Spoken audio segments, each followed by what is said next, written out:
Notre rôle maintenant, c'est détecter notre lumière et en profiter au maximum. Et quand on a un plaisir ou un désir, la porte s'ouvre encore plus. Comprenez, c'est quoi la lumière? Lumière, amour.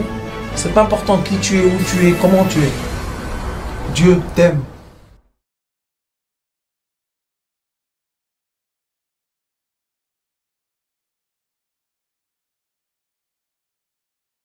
La paracha de Matot parle beaucoup de la force de la parole de l'être humain. Si on a juré, qui peut défaire la parole qu'on a dit? Et on va se poser une question. Comment la parole se transforme en fait? Beaucoup de gens qui enseignent la conscience, on vous dit ce que vous dites, c'est ce qui va se passer. On peut expliquer ça, aujourd'hui on va expliquer. Mais il faut voir le passouk, c'est impressionnant. Il est écrit comme ça. Il est écrit Ish ki dor neder la Hashem. Si une personne promet à Kadosh Baruch Hu, o ishava shvoa, ou bien il a juré, les sor isara nafsho, qu'il a juré, il a juré de s'empêcher de quelque chose sur son âme. Maintenant, on se pose la question, j'ai juré, Chas v'shalom, je ferai plus ça et ça. Mais je ne peux pas m'empêcher de le faire. Qu'est-ce qui se passe avec ma parole? Ma parole est d'un côté, mes actions sont de l'autre côté, ma pensée sont dans la troisième côté. Qu'est-ce qui se passe avec moi? Pourquoi la Torah elle dit ne jure jamais? Ne promets jamais, ne jure jamais. Okay? Pourquoi? Jure, promets, qu'est-ce qu'il y a? Vous savez, en France, c'est écrit dans la halakha que les mères, que Dieu nous en préserve, jurent sur la tête de leurs enfants. Ouais. Et en France, c'est très commun ça. Et les gens ne font même pas attention à ce qu'ils disent. Vous savez qu'est-ce que ça veut dire la tête de mon fils? Ça veut dire que... Sur la tête de ma mère, ils disent aussi. Oui, les enfants tirent sur leurs parents. Ça veut dire que Chas v'shalom, si je ne tiens pas ma parole, le mal va venir sur la tête. Oh, Chas v'shalom. C'est ce que les gens disent. Vous savez, dans la halakha, je vous parle il y a 500 ans déjà, ils disent Eblen Tzorfat, ceux de France, jurent sur la tête de leurs enfants. C'est quoi jurer sur la tête d'un enfant? C'est dire, je prends mon fils garant, ou ma fille, et ce que j'ai dit, ils sont garants à ce que j'ai dit. Mais est-ce qu'une personne peut vraiment jurer quelque chose? Est-ce qu'on sait quel est l'avenir? Est-ce qu'on sait qu'est-ce qui va se passer dans 2 secondes? Même si quelqu'un vient, je lui dis, tu sais, si tu viens à telle heure, je te donne 1000 shekels. Et tu as 1000 shekels pour lui. Et il arrive 1 heure après. Et tu n'as plus les 1000 shekels pour lui. C'est un problème. On a juré. Il vient. Lui, il a pris un prêt de 1000 shekels de quelqu'un. Maintenant, il a dit, dans 1 heure, je te rembourse. L'autre, il attend l'argent, il ne va pas recevoir l'argent. Et la cascade qui devient des fois des sommes énormes. Et on voit que la personne, pourquoi ça a commencé? Par la bouche. Il y a une histoire, vous connaissez sûrement toutes, mais les histoires c'est toujours beau.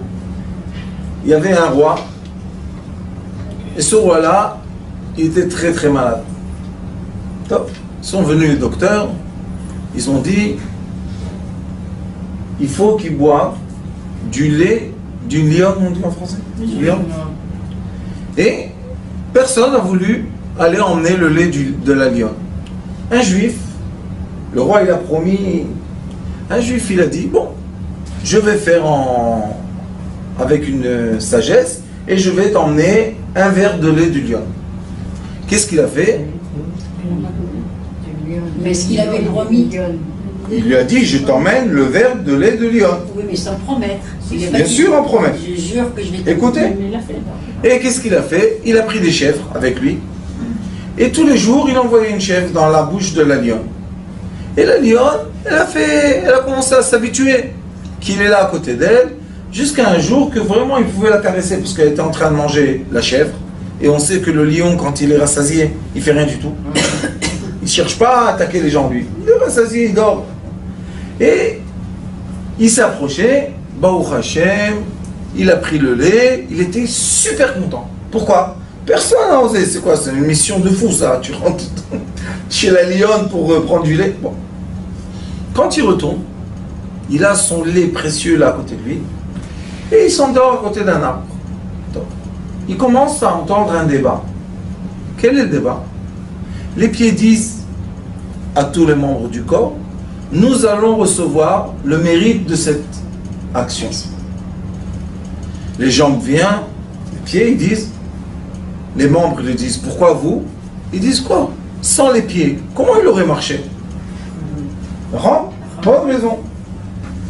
Ils viennent les bras, ils disent, vous les pieds? De quoi vous parlez? Si nous les bras, on ne se serait pas approché de la lionne, la caresser et prendre le lait, d'où on aurait du lait? C'est nous qui devons recevoir. Viennent les oreilles, ils disent, mais c'est ch'touillotte, ni les pieds, ni les mains. C'est nous qui avons entendu que le roi est malade. Donc c'est nous qui devons recevoir le mérite. Et ainsi, tous les membres du corps. Et il y en a un qui se tait. À la fin, la langue dit, vous êtes tous très gentils et très beaux, mais... Alors ils disent, toi la langue, on t'a mis derrière 2 barrières. Ferme les barrières, sinon on va te... Elle dit, ah, vous allez jouer avec moi, il n'y a pas de problème. On va arriver chez le roi et on va voir qu'est-ce qui se passe. Ils sont arrivés chez le roi, tout le monde l'a reçu avec beaucoup de kavod. C'est quoi une mission? D'aller prendre du lait. Je crois même aujourd'hui, c'est une grande mission, de prendre du lait d'une lionne. Et quand il arrive, il s'incline devant le roi, et la musique, et tout ce que vous voulez. Enfin, la guérison du roi. Et quand il vient, il lui dit, espèce de chien, je t'ai emmené ce que tu mérites, le lait d'une chienne. Fou celui-là, parce qu'il fait le roi, comme ça on parle à un roi. Tout de suite, les soldats sur lui, ils l'ont cassé. Et après, Magav, ils ont emmené les Magav, et bon, bien massacré, et ils l'ont jeté en prison. Tous les membres du corps, ils pleurent. Qu'est-ce que tu nous as fait? La langue, on t'a dit, reste dans ton truc, qu'est-ce que tu nous as fait? Elle leur a dit, allô? Qui est cassé? Moi je suis pas cassé, je suis une petite langue là comme ça. Mais vous souffrez, hein? Vous avez vu? C'est qui doit recevoir le mérite? Toi, reçois-toi le mérite. Toi. Elle leur a dit, je vais vous faire sortir de là. Comment? On supplie, fais-nous. Ils viennent les soldats là, et la langue leur dit, c'est pas dommage, j'ai fait un coup contre la Hainara. Que personne ne croit que ce soit du lait d'une lionne. Mais la vérité, vous savez, il leur explique comment il en fait sortir le lait. C'est un lait précieux, vous êtes fous de le jeter, le roi va mourir. Laissez-moi une chance. Il n'y a pas de problème, minuit, personne n'est dans le royaume. Ils emmènent la personne avec son petit bocal de lait là, et il lui dit, écoute, monsieur le roi, j'ai donné ma vie pour vous. J'aurais pu être dévoré par ce lion. Pardonnez-moi, je ne voulais pas qu'il y ait un ara.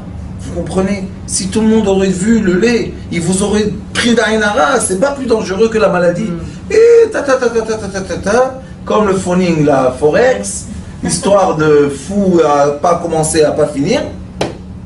Le roi a dit, emmenez les docteurs. Les docteurs sont rentrés, il leur a dit, voilà, on a le mérite de vous offrir votre guérison qui est le lait d'une lionne. Et vraiment le roi a bu quelquefois et a guéri, et ce personnage a reçu les grands cadeaux du roi. Et on voit de cette histoire, Shlomo HaMelech nous dit, Chaim v'mavet biyad halashon. La vie et la mort est dans ta bouche, dans ta langue. Et on va se poser une question. Pourquoi la langue, la bouche, vraiment crée une réalité?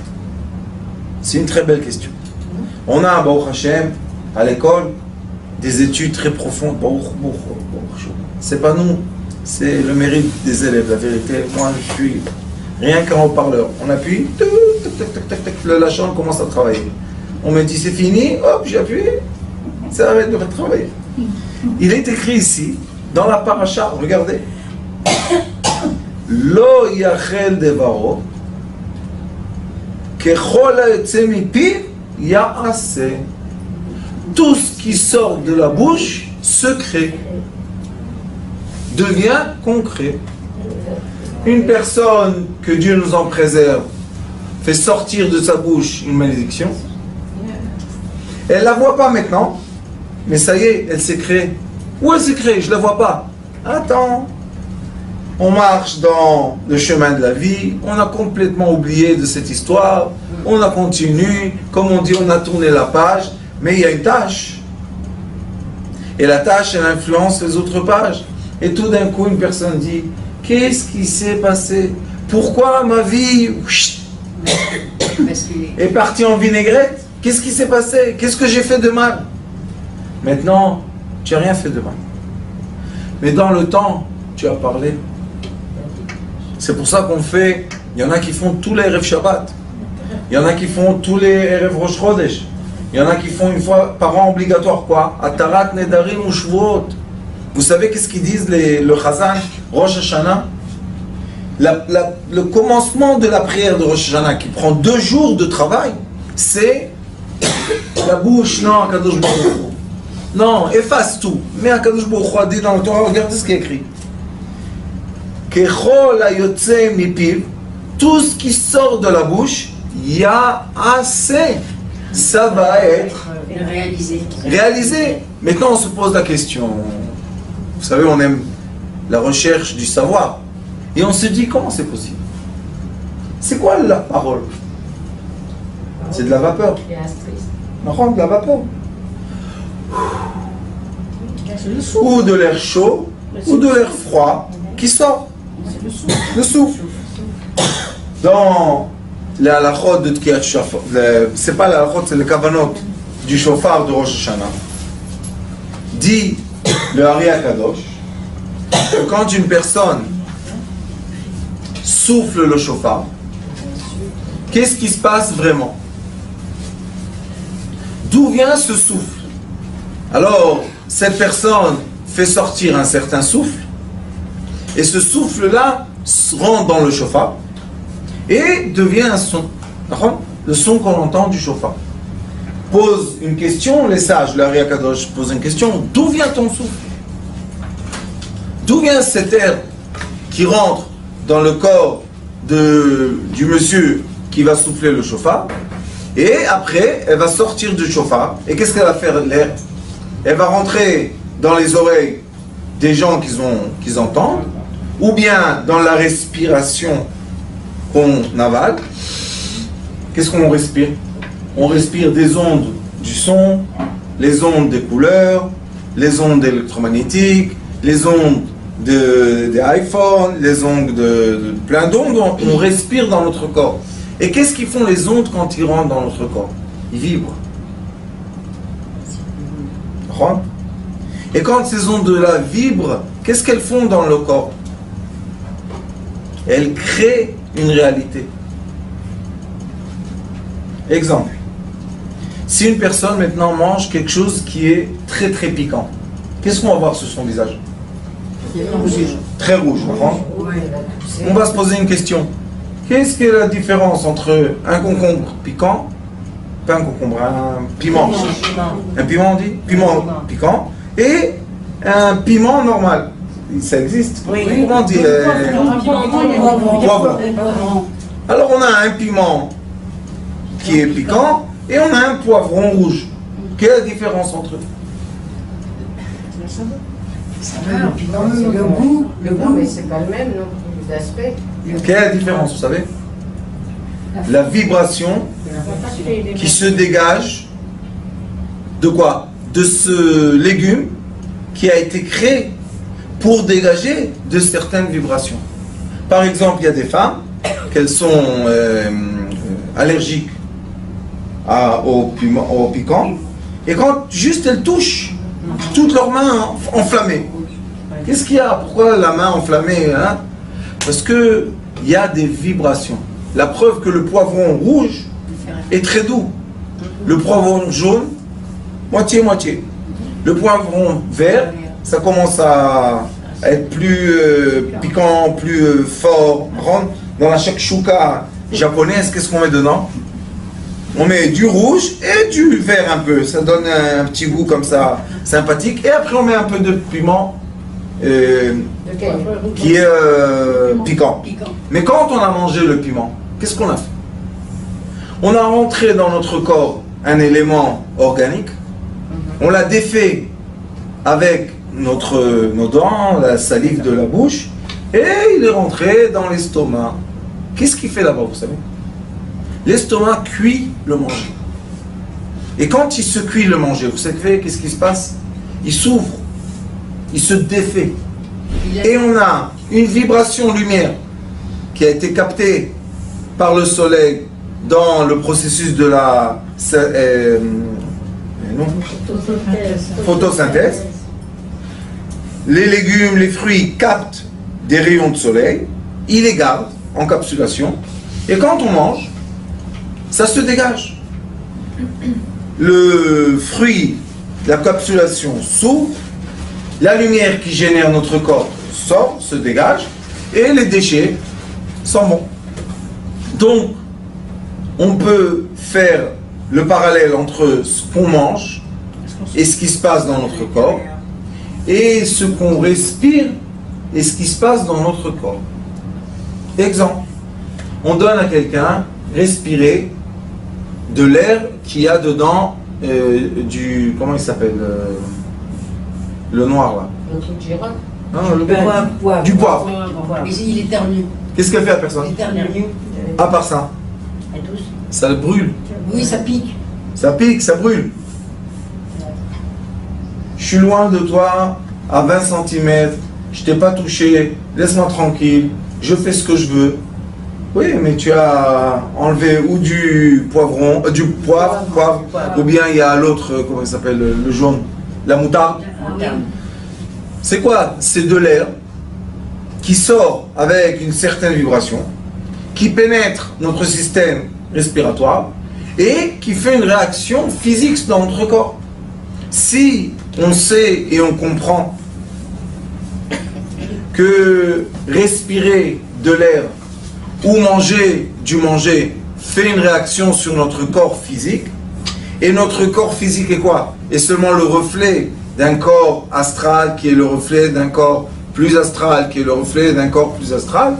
Ça veut dire que si l'air qui m'a pénétré a fait un effet sur mon corps physique, ça veut dire que la même air fait un effet sur le corps astral, puisqu'on est en miroir, oui. Ça c'est dans la paracha de Abraham Avinu. Il est écrit Be'alone Mamre. Mazé Mamre? Amara. C'est les miroirs, c'est le jeu des miroirs. Il a vu l'arbre à l'envers. Abraham Avinu a regardé le monde, il n'était plus dans la même dimension. Il regardait les choses de toute façon. Parce qu'après qu'il a fait la brite, Akadosh Baruch Hu se dévoile à lui dans une autre dimension de dévoilement. La même chose, le son. Ce chauffard magnifique qu'on souffle, dites les sages, que celui qui tient le chauffard dans sa main reçoit le souffle divin direct de la Bina qui rentre dans le corps de celui qui doit souffler, se réchauffe dans son cœur, se forme ou déforme dans le cœur de celui qui va souffler. Les poumons font de l'air pour refroidir, et cet air-là s'appelle Hevel. C'est quoi? C'est l'air qui sort de notre corps, rentre dans le chauffard, se déforme d'après la forme du chauffard et sort maintenant dans la chambre. Les gens qui sont dans la chambre, qu'est-ce qu'ils font? À leur tour, ils respirent. Et des fois, la respiration de la voix de quelqu'un nous fait rentrer dans un état d'esprit de joie, des fois dans un état d'esprit de tristesse, des fois dans un état d'esprit de conscience, des fois dans un état d'esprit de folie un peu, on va faire un peu des fous. Qu'est-ce qu'on fait? On met la musique très forte, on va vite avec la voiture. Qu'est-ce qu'on fait? On change l'air.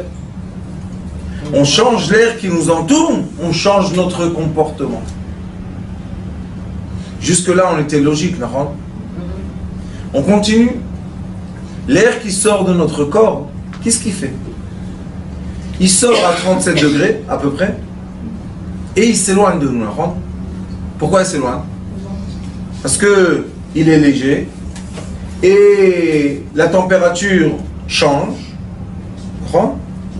Et plus il a fait sortir l'air chaude, et plus ça va prendre du temps pour l'air de se refroidir. Qu'est-ce qui se passe quand l'air se refroidit sur une glace?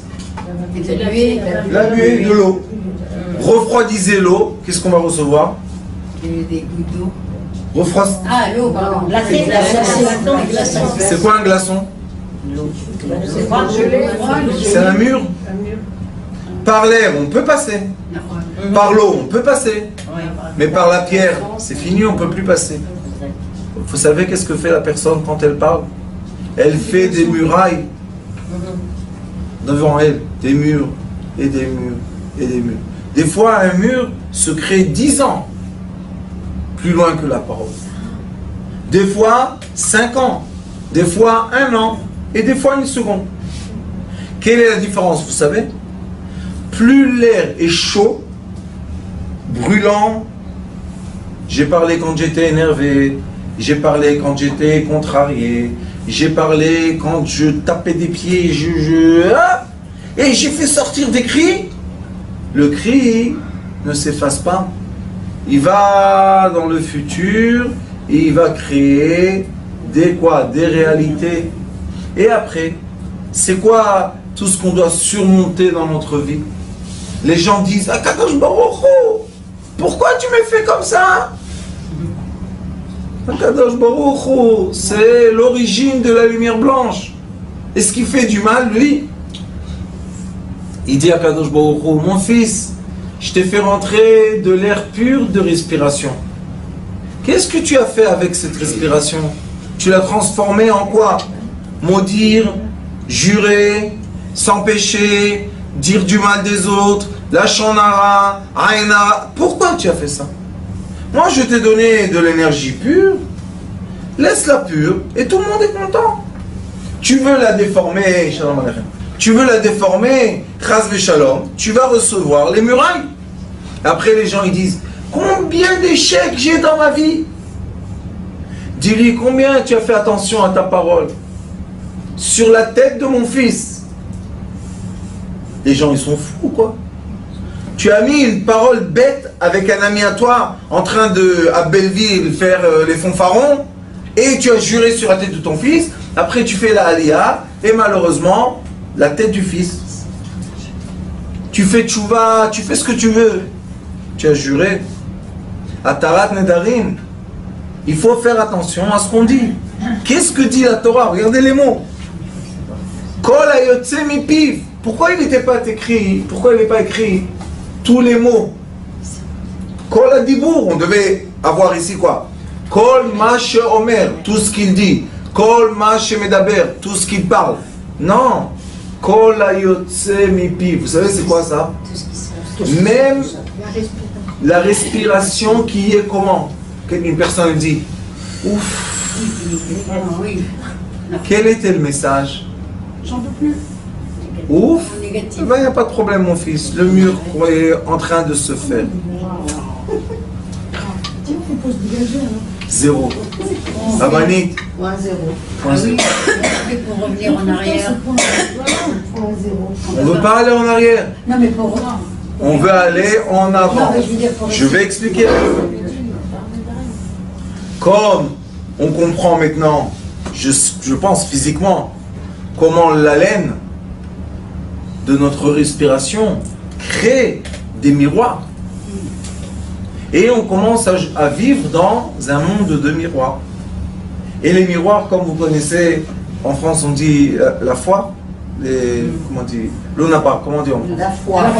La foire. On rentre là-bas, il y a un endroit, le miroir te fait maigre, le miroir te fait gros, le miroir te fait long, le miroir te fait court. Qu'est-ce que c'est tout ça? Mais c'est grave, hein. C'est de l'imagination de quoi? Déformation du miroir. Comment il a été formé? Par les bulles d'air qui sont sorties de mon corps. Comment elles sont sorties? Déformées par mon cœur. Les gens qui veulent passer de ce monde déformé au monde qui est droit doivent nettoyer le cœur. Ça suffit. Celui-là il m'a dit, celui-là il m'a fait, celui-là je lui ai dit, celui-là il m'a vexé, celui-là je l'ai vexé, celui-là... Ah, combien on peut? Maspic. C'est quoi maspic, vous savez? Là il dit al nafsho. Il dit le mot nafsho, pas neshama, nefesh. Pourquoi? La Torah dit anefesh iachotet. Seulement le niveau vital, nefesh c'est vitalité, seulement le degré vital, c'est lui qui faute. Le degré esprit et le degré âme, jamais faute. On ne peut pas fauter, c'est de la lumière blanche. Alors, dans le Passouk, on a aussi quoi? On a aussi la solution de toutes ces murailles qui se mettent autour de nous. La solution n'est pas physique, elle est métaphysique. Veut dire que quand j'ai utilisé le nefesh, qui était la vitalité, et j'ai créé plein de murs, ça veut dire que ces murs-là, quand est-ce que je vais les rencontrer? Seulement quand je suis nefesh. Quand je suis dans le degré de vitalité, alors je vais rencontrer les murs. On va faire une illusion avec la guerre. La guerre. Vous savez, il y a un champ de guerre, un champ de bataille. Dans le champ de bataille, il y a beaucoup de sortes de guerriers qui font la guerre. Il y a ceux-là qui sont dans les tanks. Il y a ceux-là qui sont à pied. Il y a ceux-là qui tirent les missiles. Et il y en a qui sont dans un hélicoptère. Il y en a qui sont dans un avion. On a beaucoup de degrés pour passer le champ de guerre. Celui qui est dans l'avion et il envoie une bombe sur un village et il explose 6000 personnes. Il sait ça. Il sent l'odeur des gens morts.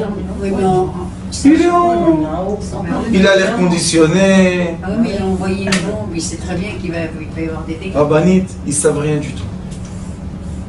Pourquoi? Parce qu'on ne leur dit pas, maintenant, saute de ton avion, descends en bas, et vois 6000 corps déchirés. Lui, il est dans l'avion. On lui dit, retourne à la base. Quand il descend de l'avion, qu'est-ce qu'on fait? On lui donne à manger, à boire, on le garde. Les pilotes d'avion. Est-ce qu'il était sur le champ de bataille? Oui. Mais pas dans la même dimension. Mais celui qui est un guerrier, ça s'appelle face à face. Qui doivent, si on doit tuer, on tue d'1 mètre. Il sent l'odeur de la poudre. C'est plus la poudre aujourd'hui, mais il sent l'odeur. Il sent l'odeur. Il sent l'odeur du sang. Il sent l'odeur du sang. Il voit. Ça, c'est le degré nefesh. Vitalité. On n'est pas obligé, ou plutôt est recommandé par la Torah, qu'une personne ne reste pas dans le degré de nefesh. On est venu dans ce monde comme le petit bébé nefesh. Pourquoi? Parce qu'on ne peut pas se développer dans le ventre d'une maman ruach. Si on serait déjà ruach, la maman aurait gonflé comme ça, elle serait morte. Alors comment on est créé? Nefesh. Un petit force de vitalité. Mais cette vitalité sort dans le monde. Maintenant, elle doit faire un chemin. La question qui est une question, vous savez, on dit ça dans les affaires, la question de $1 million. La réponse te donne ou la vie ou le nefesh. Qu'est-ce qu'on doit faire comme chemin dans notre vie? Aller droit et dire j'ai réussi à casser, j'ai réussi à conquérir, j'ai réussi, ou bien on doit aller en haut. J'ai rien réussi, tout va bien. Qu'est-ce que tu as fait de bien? Viens avec nous. Je suis fatigué, laisse-moi là-bas. Mais viens, okay, qu'est-ce qu'il y a? Qu'est-ce qui s'est passé? Pourquoi tu viens plus? Ça va, je veux plus venir. Qu'est-ce qui a changé? L'état d'esprit. Le soldat de guerre a dit je veux être un pilotaire, ça suffit. Les odeurs, les bruits, les goûts que j'ai quand je suis nefesh, j'en peux plus, je suis fatigué, la vie est dure. Tu as raison. Dans la dimension que tu dois tout le temps lutter, c'est très très dur. Mais qui t'a dit que tu dois lutter tout le temps? Change de vitesse. Vous savez, je connais une personne, je crois qu'il a 57, peut-être 62, quelque chose comme ça. Et toute sa vie, depuis l'âge de 20 ans, il travaille dans un terrain pour bâtiment. Vous savez, tous les produits de bâtiment. Et toute la journée, il est dans le soleil. Et il est sur le tracteur. Et il lève, et il baisse, et il descend. Et il écrit. Vous savez, c'est comme... Hé, donne-moi ça. Toute la journée, des angoisses. Un jour, il est venu. Je lui ai dit, écoute, ta femme, à 60 ans, elle ne peut plus t'honorer. Quand tu viens tous les jours du travail avec ce vocabulaire de rue, qu'est-ce que tu prononces dans ta maison? Il m'a dit, mais je suis un vaurien, je suis né dans la rue, blablabla. Je lui ai dit, mon fils, change de métier. Qu'est-ce que je vais faire? J'ai dit, fais chauffeur de bus. Aujourd'hui en Israël, il y a beaucoup de besoins de chauffeurs de bus. Je lui ai dit, à ton âge, ils sont contents parce que les chauffeurs plus âgés, ils sont plus calmes, ils vont pas vite. Enfin, fais chauffeur de bus. Tu vas être dans l'air conditionné, il est très gentil. Tu vas être gentil avec les gens. Aujourd'hui, tu ne dois pas te prendre la tête avec les tickets, vendre, acheter. Tu prends ton truc, tu arrêtes dans les stations, tu fais ton petit tour, tu travailles 8 heures, tu emmènes ta parnassa comme il faut à la maison. Mais, vous savez, il a le col un peu... Ça y est, à 60 ans, ça suffit. Combien on va être dans la saleté et dans les trucs.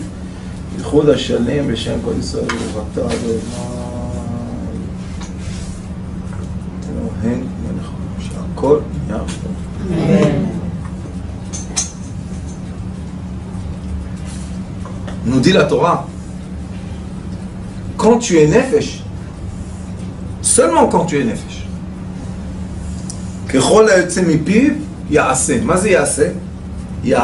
c'est l'action. Asiya. Ça veut dire qu'on est dans quel monde? Asiya. Dans le monde de l'action, toute vapeur se transforme en matériel. Mais dans le monde de l'esprit, ou dans le monde de l'âme, qui s'appelle Ruach ou Neshama, là-bas, toute parole se transforme en lumière. Ce n'est plus du matériel, c'est de la lumière. Tout le monde pose la question, je reçois aussi beaucoup de emailing que les gens me disent, de tout le monde. Mais Rav, comment on fait ça? Comment on passe de dimension? Alors je leur dis, le point zéro. Le Zohar Kadosh explique que de passer d'une dimension à l'autre, il faut se déshabiller pour se réhabiller dans un nouveau costume. Vous savez, quelqu'un qui était un grand guerrier, et il était dans les champs et la bataille. Et tout d'un coup, on veut lui donner quelque chose, une médaille d'honneur. Et on lui dit, vite, vite, le président et le chef de l'armée veulent te donner une médaille. Est-ce qu'il va tout sale et tout? Non. On lui donne un jour de vacances. Il se lave. Il a les habits qui sont représentatifs et pas les habits de guerre. Et il va propre. Alors qu'est-ce qu'il fait? Il se déshabille. Il se lave. Et il se réhabille d'une autre façon. Nous aussi, la même chose. On doit se déshabiller pour se rehabiller. Il n'y a rien à faire contre ça. C'est une des règles de ce monde. Comme le papillon. Mais quand c'est un verbe, les loups, il se remplit, il mange. Pourquoi il se remplit? Vous savez, il s'étouffe. Il s'étouffe tout seul, il se remplit. Est-ce que c'est beau, un ver? Pourquoi? Au lieu de dessiner les papillons, on va dessiner les vers. C'est pas tellement beau, un ver. Un papillon, c'est très très beau. Ce ver-là, vous savez qu'est-ce qui se passe avec lui? Il devient un cocon. Vous savez que le cocon, à un certain moment dans l'évolution, vous savez qu'est-ce qu'il est? De la cendre. C'est de la pierre, c'est rien. Vous l'écrasez, il y a mais à un certain moment, ça devient liquide. Intérieurement, il y a un liquide qui se crée, et ce liquide, tout doucement, on voit que le cocon commence à prendre les couleurs, la forme, et un jour vient le printemps, et hop, les ailes s'ouvrent. Il devient un avion. Comme il est beau dans les champs, tout le monde, magique, comme c'est beau les papillons, d'accord? Pourquoi quand c'était un ver, tu l'as pas embrassé comme tu l'embrasses quand c'est un papillon? Pourquoi tu l'as pas cherché et tu l'as mis dans des cadres? Est-ce que vous avez vu des cadres de verre? Il n'y a pas des cadres de verre. Il y a des cadres de papillons, d'accord? Il est écrit Tolat Yaakov. Ah, Yaakov, tu es une Tola, tu es un ver. Pourquoi on n'a pas dit par Yaakov? Israël, c'est quoi? C'est elle. Il est devenu le Sar, c'est le président, pas président. Non, le ministre. Ministre de quoi? Céleste. Ça, c'est le papillon. Mais au début, qu'est-ce qu'il était? Tola Atia Yaakov. C'était un ver. Manger. Qu'est-ce qu'il voulait, Yaakov? Il a voulu du matériel. Et quand il est venu voir son frère Esav, qu'est-ce qu'il a rencontré? Vous savez, les paroles qu'il avait dit quand il était jeune, 22 ans après, qui a peur de qui? Esav de Yaakov ou Yaakov de Esav? Yaakov de Esav. Mais si on lit bien comme il faut la paracha, vous savez qu'est-ce qui est écrit? Que les anges de Yaakov lui disent, voilà ton frère, avec 400 soldats, ils sont partis faire la chasse. Il ne savait même pas que son frère allait revenir. Pourquoi Yaakov a eu peur? Et toute la nuit, il a envoyé, il a dit comment rencontrer son frère. S'incliner. Est-ce qu'il a demandé quelque chose, son frère? Non. Quand il a vu, qu'est-ce qu'il a fait? Il l'a enlacé, il l'a embrassé. De quoi Yaakov avait peur? Des paroles qui se rappellent qu'il a dit. Et comme il avait dit des mauvaises paroles, maintenant quand il a rencontré son frère, dans son imagination, il était sûr que son frère voulait venger. Mais son frère était 22 ans avec son père. Tout va bien. Le frère qui faisait la compétition, il est parti. Qu'est-ce qu'il y a de mal? Et en plus, il a envoyé son fils Eliphaz. Il a pris tout l'argent. Il était content. Qu'est-ce qu'il a? Il est parti avec ses amis, faire la chasse, emmener à manger. Qu'est-ce qu'il y a? Yaakov a tremblé de peur. Vous savez qu'est-ce qui est bizarre? Il est écrit que Yaakov avait seulement 600 000 chiens. Il était un berger. Il a écrit 600 000 chiens. Chaque chien, je ne me rappelle plus les chiffres, mais je crois que c'est 100 têtes de bétail. Ça veut dire que Yaakov avait quelque chose comme 60 millions de têtes de bétail. Lui-même a dit, il était tellement grand qu'il ne pouvait même pas passer le Jourdain, parce que... Alors il a dit, on va se séparer. Vous savez, le bruit de 60 millions de têtes de bétail qui marchent. Et qu'est-ce qu'il dit à Esav? Il lui dit à son frère, je vais tout doucement. Pourquoi? Parce qu'il y a les petits, les petits moutons, Les petits, les agneaux, on fait attention à eux, alors on doit aller doucement. Bien sûr, on doit aller doucement. 60 millions de têtes de bétail, qu'est-ce qu'il va faire avec? Il a changé de phase. Le Zohar HaKadosh dit pourquoi Yaakov s'est incliné 7 fois devant son frère. 7 fois il s'est incliné. Alors dit le Zohar HaKadosh, 7 fois, est-ce qu'on s'incline devant une Avodah Zara, puisque Esav représente la croix? On s'incline devant une croix? Il dit Yaakov Avinu a compris qu'il veut passer de dimension. Et il y a 7 dimensions dans quoi? Dans Zeir Anpin. Dans l'être terrestre, il y a 7 dimensions. 2 bras, 2 mains, le corps, la tête et le membre essentiel. C'est 7 dimensions. Et où il voulait passer? Il voulait passer à un autre degré de vie qui s'appelle Israël. Mais pour apte, c'est la 8e dimension qui est le commencement d'un nouveau monde. Mais nous, quand on vient en Eretz Israël, on a oublié qu'elle s'appelle Knaan. Et Knaan en hébreu, c'est Nichna. Je me soumets. À quoi? Les gens disent c'est dur Israël. Oui. Parce que la terre d'Israël ne s'appelle pas la terre d'Israël. Tant que tu as de l'orgueil et tu n'acceptes pas à te soumettre, tu n'acceptes pas de changer d'habit, elle ne s'appelle pas encore Israël pour toi. Elle s'appelle Knaan. C'est la terre de quoi? Ici, on doit s'incliner. En Chutz Laaretz, on n'a pas besoin de s'incliner. Tu peux être le roi du monde, tu fais ce que tu veux. Mais dès que tu as mis les pieds sur la terre d'Israël, est-ce que tu es plus riche que Yaakov Avinu quand il est revenu de Lavan? Non. Et même Yaakov Avinu, quand il est venu, qu'est-ce qu'il a fait? Il s'est incliné. Pourquoi? Parce que ici, c'est la terre qui s'appelle la porte céleste entre les dimensions. Et il est écrit qu'à Jérusalem, il y a une porte, au côté de la Maravi, et à Hebron. À Hebron. Si on aurait pu faire encore une fois un tour là-bas à Hebron. J'étais il n'y a pas longtemps, les gens ont peur d'aller à Hebron. Il n'y a personne, au contraire, tout est fermé. Le 15 août, ils vont faire.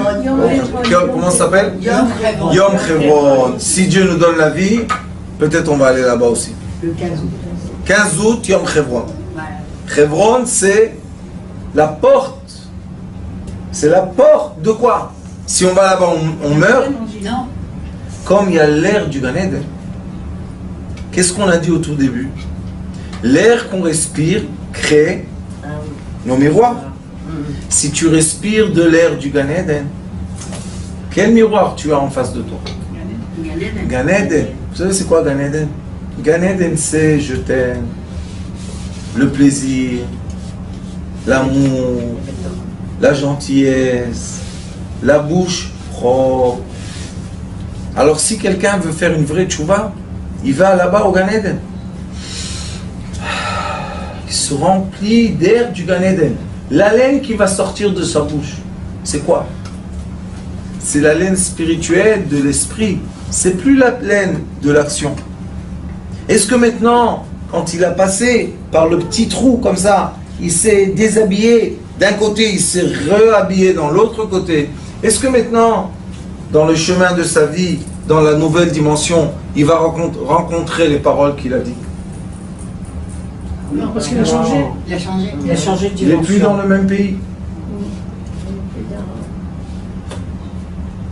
J'ai dit une fois à mon rab, je lui ai dit, tu sais, les gens dans la vie, des fois ils ont de l'argent, des fois ils perdent de l'argent, ils ont encore une fois de l'argent. Alors je lui ai dit, il y a une halakha qui renforce, qui donne de la force. Il m'a dit, quelle halakha? Je lui ai dit, il y a Ilchot Tzniut. Tzniut. Si Akadosh Baruch Hu a écrit cette halakha, lui aussi il doit la garder. Il est écrit, nous tous qu'on garde les mitzvot, lui aussi il doit garder les mitzvot. C'est des lois entre nous et lui. Les deux côtés doivent garder les lois. C'est comme un juge et quelqu'un qui a condamné. Si le juge ne garde pas les lois, comment il peut juger le condamné? Alors je lui ai dit, dans les Lchot Tzniut, il est écrit qu'on est obligé d'être habillé le minimum. Mais habillé, on est obligé. Et il y a écrit que le pauvre, il est déshabillé, le pauvre. Prends. Je lui ai dit, mais à quel point déshabillé? On n'est jamais, jamais, jamais déshabillé jusqu'au bout. Toujours, on a un peu, on a. Un petit habit, chaussures, on a quelque chose, on a. Je lui ai dit, ça veut dire quoi? Ça veut dire qu'Akadosh Baruch Hu, c'est vrai qu'il te déshabille. L'habit que tu as maintenant n'est pas bon pour toi. Mais tu comprends pas que toi tout seul, tu dois l'enlever et le jeter. Tu comprends pas. Alors il te déshabille. Mais s'il t'a déshabillé, il est obligé de te rhabiller. Alors des fois, c'est très très gentil de sa part. Parce que nous, on n'arrive pas à se sauver tout seul de la situation dans laquelle on est. Il nous déshabille. Mais il faut savoir, attends un peu, il va te rehabiller. Et ça, c'est ce qui est écrit ici. Tout ce que tu vas dire quand tu es nefesh va se créer. Mais seulement quand tu es nefesh. Nefesh, c'est vitalité maintenant. Il y a nefesh, ruach, neshama. En hébreu, il n'y a pas seulement l'âme. Il y a la vitalité, il y a l'esprit, il y a l'âme.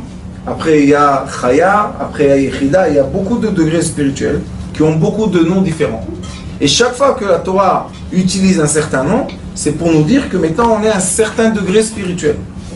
Alors on voit qu'ici la Torah dit Al nafsho lo yachel devaro kechol ha'yotze mipiv ya'aseh.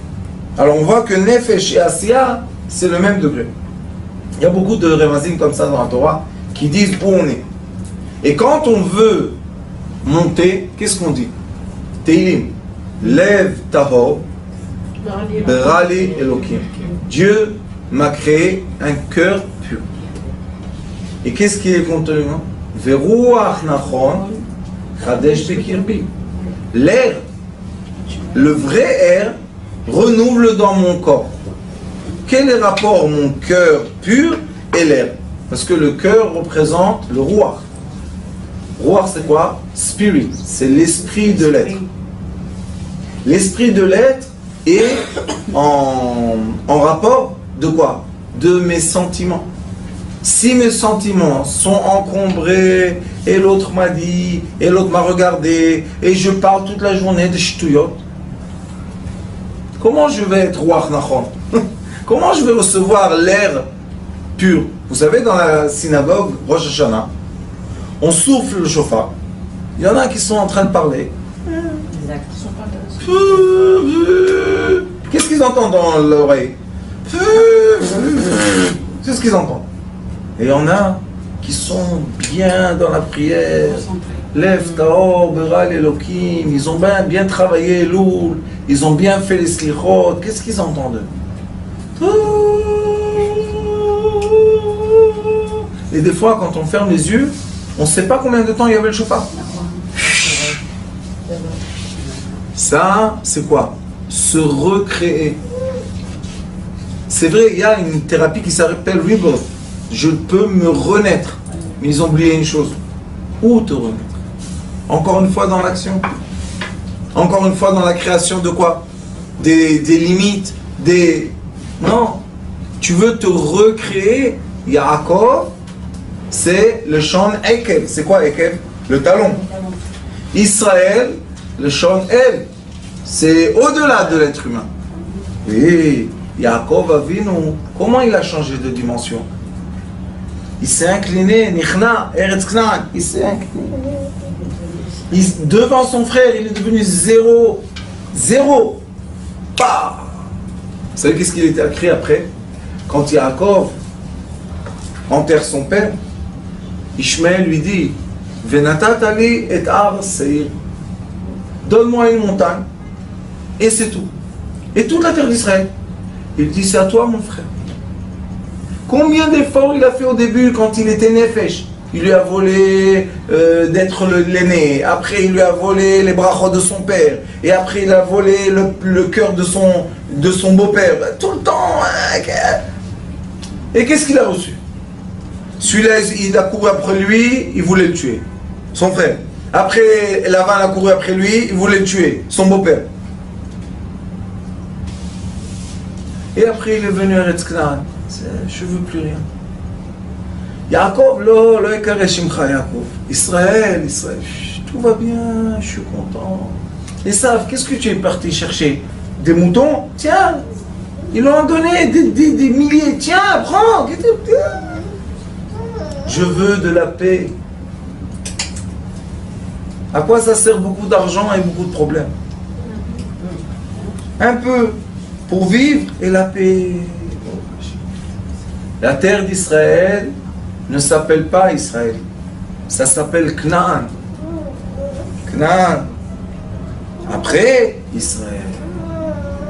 Baruch Adonai Leolam. Amen.